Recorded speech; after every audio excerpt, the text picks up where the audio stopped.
Iran ने एक बड़ा ऐलान किया है और कहा है कि वो मुत्तहदा अरब अमारात से टैक्स वसूल करेगा। एक रेगुलेटरी जुरिसडिक्शन उसने जो अपनी जारी की है उसमें उसने बताया है कि आबनाए हुर्मुज़ जो है वो खलीज ओमान से लेके खलीज फ़ारस तक आता है और उसमें दो बहुत अहम पोर्ट हैं यूएई के, और अगर उन दो अहम पोर्ट से कोई भी सामान तजारती सामान निकला और वो आबनाए हुर्मुज़ की तरफ आया, उसके नए रेगुलेटरी जुरिसडिक्शन में आया, नए फ्रेमवर्क के अंदर आया, तो उसको टैक्स देना पड़ेगा और उसके बगैर वो वहाँ से नहीं गुजर सकता। मेरा नाम अज़हर अली ख़ान है और आप देख रहे हैं आज की बात। आबनाए हुर्मुज़ पे ईरान ने अपना कंट्रोल बहुत मजबूत कर लिया है, इस हद तक कि उसने आबनाए हुर्मुज़ का नया नक्शा जारी कर दिया है, नया रेगुलेटरी एक फ्रेमवर्क दे दिया है, अपनी जुरिसडिक्शन बता दी है और वो बताया है कि एक तरफ कोहे मुबारक जो ईरान में है वहाँ से लेकर फुजैरा पोर्ट तक जो यूएई का पोर्ट है वहाँ तक उसकी हदबंदी है, आबनाए हुर्मुज़ है। और इसके साथ साथ जो उनका दूसरा एक बहुत अहम जज़ीरा है कशम, वहाँ से लेकर उम्मुल कुवैन जो यूएई का एक पोर्ट है, पोर्ट सिटी है, वहाँ तक उन्होंने अपनी जुरिसडिक्शन बताई है, रेगुलेटरी जुरिसडिक्शन, और कहा है कि अब इन पोर्ट से निकलने वाला कोई भी जो जहाज़ होगा, तिजारती जहाज़ होगा, जब वो खलीज फ़ारस या खलीज ओमान में आएगा तो वो असल में ईरान के पानियों में आ जाएगा, उसके इंतज़ामी कंट्रोल के अंदर आ जाएगा और उसके बाद उसको वहाँ से गुज़रने के लिए टैक्स देना पड़ेगा। फुजैरा पोर्ट बहुत ही अहम पोर्ट है, वहाँ से तेल की बहुत बड़ी तरसील होती है। इसके अलावा दीगर जो तजारती सामान है उसकी भी बहुत बड़े पैमाने पर तरसील होती है। और फुजैरा पोर्ट पे टैक्स लगाने का मतलब ये है कि ईरान के लिए बहुत बड़ी एक आमदन का ज़रिया खुल जाएगा और यूएई की एक्सपोर्ट्स को एक धचका लगेगा, उसकी ऑयल एक्सपोर्ट्स को भी धचका लगेगा। और वहाँ पर जो भी ममालिक फुजैरा पोर्ट को यूज़ करते हैं उनको ख़ासा इसके हवाले से धचका इस तरह लगेगा कि एक तो उनको टैक्स देना पड़ेगा, दूसरा उनकी प्रोडक्ट्स भी महंगी होंगी और अब वहाँ पे आने का ख़र्चा बढ़ जाएगा। इसलिए अब यूएई के पोर्ट जो हैं वो आहिस्ता आहिस्ता एंड मुमकिन है कि उनके लिए उतने पुरकशिश ना रहें बहुत सारे ममालिक के लिए जितने वो अब तक ज़ाहिर हो रहे थे उनके लिए, और अब उन ममालिक की डिपेंडेंसी भी हो सकता है कि उन पे आने वाले दिनों में हम कुछ कम होती हुई देखें। आबनाए हुर्मुज़ पे जो ईरान ने अपना कंट्रोल मजबूत किया है, तो कल उन्होंने एक बहुत ही गैर मामूली किस्म का इक़दाम किया है। कल उन्होंने 26 तिजारती जहाज़ों को एक फ़ीस वसूल करके आबनाए हुर्मुज़ पार कराया है, और ये वो जहाज़ हैं जिन्होंने बिल्कुल ईरान की जो बताई हुई गाइडलाइंस हैं उन पे अमल किया है, अमरीकी नाकाबंदी को यकसर नज़रअंदाज किया है,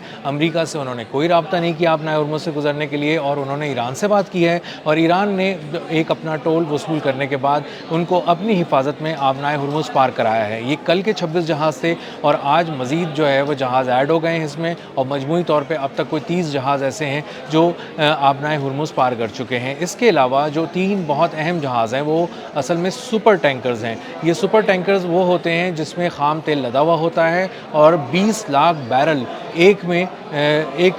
सुपर टैंकर में लदा होता है। तो इस तरह के 3 बड़े जो जहाज़ थे, सुपर टैंकर्स थे 3, वो वहाँ से गुज़र चुके हैं। ये जनूबी कोरिया तेल लेके जा रहे थे और चीन लेके जा रहे थे। ये इराक़ और सऊदी अरब का तेल था जो चीन ने मंगवाया था और जनूबी कोरिया ने मंगवाया था। इन दोनों ममालिक ने जब इनके फ़ी पे की है, टोल पे किया है ईरान को, तो उसके बाद ईरान ने इजाज़त दे दी है उनको कि वो आबनाए हुर्मुज़ पार कर लें। अब जो तरीक़ेकार है वो ईरान ने बताया हुआ है और उस पर अमेरिका ने कहा है कि हमारी एक खलीज ओमान की तरफ एक बहुत बड़ी नाकाबंदी है जिसमें 15,000 एहलकार हैं, बहुत से वॉरशिप्स हैं, और हम ईरान को किसी तरह का टोल वसूल नहीं करने देंगे और इसी तरह ईरान की मदद से गुजरने वाले जहाज़ों को भी रोकेंगे। लेकिन हो ये रहा है कि ईरान ने अपनी जो मजबूत गिरफ्त है आबनाए हुर्मुज़ पे वो दुनिया को दिखा दी है, और दुनिया ये देख रही है कि किस तरह ईरान एक एक करके जहाज़ों को पार करा रहा है और अपनी शराइत पर पार करा रहा है। और ईरान ने कहा है कि जिस मुल्क को भी अपना जहाज़ पार कराना है, जिस शिपिंग कंपनी को अपना जहाज़ पार कराना है, वो ईरान में उन्होंने एक ईमेल एड्रेस दिया है। तेहरान में वो ईमेल एड्रेस पे जब वो भेजी जाती है, एक ईमेल की जाती है जहाज़ों की तरफ से, शिपिंग कंपनीज़ की तरफ से, तो वो अपना तमाम डाटा देते हैं, कवायद देते हैं और बताते हैं कि ये किस मुल्क का जहाज़ है, किस पोर्ट से चला है, इसका डेस्टिनेशन पोर्ट कौन सा है, कहाँ इसको पहुँचना है, इस पर कौन सा सामान लदा हुआ है, इस पर स्टाफ कितना है, स्टाफ के कवायद क्या हैं, उनकी तफसीलात क्या हैं, नाम क्या हैं, ममालिक क्या हैं। और ये सब चीज़ें जब वो इतनी तफसील से अपनी तमाम चीज़ें बताते हैं تو اس کے بعد ایک کوڈ دیا جاتا ہے، ای میل کے جواب کی صورت میں وہ کوڈ آتا ہے، اور وہ کوڈ بتاتا ہے کہ کس طرح یہ کوڈ آپ کو دے کر پاسداران انقلاب سے بات کر کے وہاں سے گزرنا ہے۔ جب یہ کوڈ پاسداران انقلاب کے ساتھ شیئر کیا جاتا ہے جہاز کے عملے کی جانب سے، کپتان کی جانب سے، تو اس کے بعد پاسداران انقلاب اسے اپنی حفاظتی تحویل میں لے کر ایران کی پانیوں سے اور اس کی جو ساحلی علاقے ہیں ان کے قریب سے گزار کر، ایک محفوظ راستے سے گزار کر آبنائے ہرمز کو پار کراتے ہیں۔ اب حال یہ ہو گیا ہے کہ امریکہ نے کہا تھا کہ یہاں پر آپ کسی صورت بھی ہم یہاں سے کسی جہاز کو گزرنے نہیں دیں گے، لیکن اب معاملہ یہ ہے کہ اب جہاز کا کپتان خود ہی ایران سے رابطہ کر لیتا ہے، خود ہی بات کر لیتا ہے اور انہی سے کہتا ہے کہ ہم ٹول ادا کرنے کو تیار ہیں، اور جیسے یہ ٹول ایرانی کرنسی میں تقریباً $2 ملین یعنی 20 لاکھ ڈالر کے مساوی ایرانی کرنسی میں جب وہ دے دیے جاتے ہیں، پیسے ادا کر دیے جاتے ہیں، تو وہ ایران اس کو گزرنے کی اجازت دیتا ہے، اور ایران یہ تمام پیسے اپنے مرکزی بینک میں جمع کرانا شروع ہو چکا ہے، اور اس کو کم از کم 2 ہفتے ہو چکے ہیں وہ کامیابی سے وہاں سے جہاز گزار رہا ہے، اور اس کے ساتھ ساتھ وہ اس بات کو انشور بھی کر رہا ہے، یقینی بنا رہا ہے کہ امریکہ کی ناکابندی کا اس پہ کوئی اثر نہ ہو۔ امریکہ گو کہ اپنی سی کوشش کر رہا ہے، اور 2-4 ایرانی جہازوں کو اس نے تکلیف پہنچانے کی کوشش کی ہے، روکا ہے، ڈائیورٹ کیا ہے، لیکن مجموعی طور پہ ایران اپنی ایکسپورٹس کو بھی جاری رکھے ہوئے ہے، اور جن ممالک کو وہ حفاظتی حصار میں یہاں سے گزارنے کے ان کے جہازوں کو یقین دہانی کرا رہا ہے، وہ اب تک اس میں کامیاب بھی ہوتا نظر آ رہا ہے، دکھائی دے رہا ہے، اور دنیا کو اب اس بات کی سمجھ بہت اچھی طرح آ گئی ہے کہ اگر یہاں سے گزرنا ہے آبنائے ہرمز سے تو ایران سے بات کرنا پڑے گی، کیونکہ ایران کا ہی اس پہ کنٹرول ہے، امریکہ کا یہاں پر بظاہر کوئی کنٹرول نہیں ہے۔ اور اس کے ایک ثبوت یہ کہ جاپان کی وزیر اعظم جو ہیں، خاتون وزیر اعظم، انہوں نے مسعود پزشکیان ایران کے صدر کو فون کیا اور کہا کہ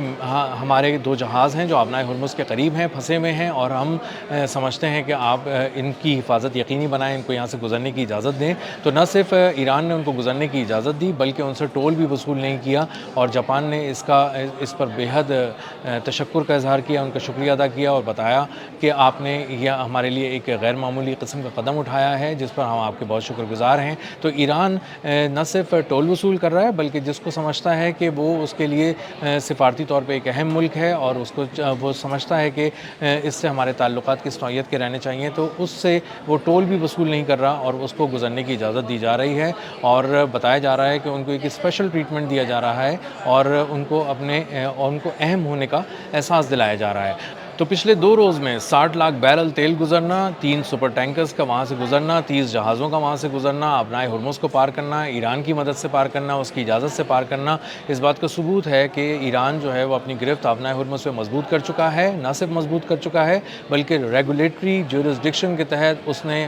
متحدہ عرب امارات کو بھی اپنی حدود کے اندر لے لیا ہے، اور اب اس کو پتہ چلے گا آنے والے دنوں میں متحدہ عرب امارات کو کہ وہاں سے نکلنے والے ہر جہاز کو ایک ٹول دینا پڑے گا، اور فجیرہ پورٹ اور جو القوین ایک پورٹ ہے ان کا، وہاں تک جو ہے وہ یہ اسٹریٹ آف ہارمز اب ڈکلیئر کر دیا گیا ہے، اور وہاں سے نکلنے والے جہازوں کو جب ٹول وہ ادا کریں گے تو ان کو اندازہ ہوگا کہ اب ایران کو متحدہ عرب امارات ٹیکس دینا شروع ہو گیا ہے، اور اس میں ایران اب کسی قسم کی رعایت نہیں برتے گا۔ اب تک کے لیے اتنا ہی، ملتے ہیں اگلے ولاگ میں کسی نئی خبر، نئے تجزیے اور نئے زاویے کے ساتھ۔ اللہ حافظ۔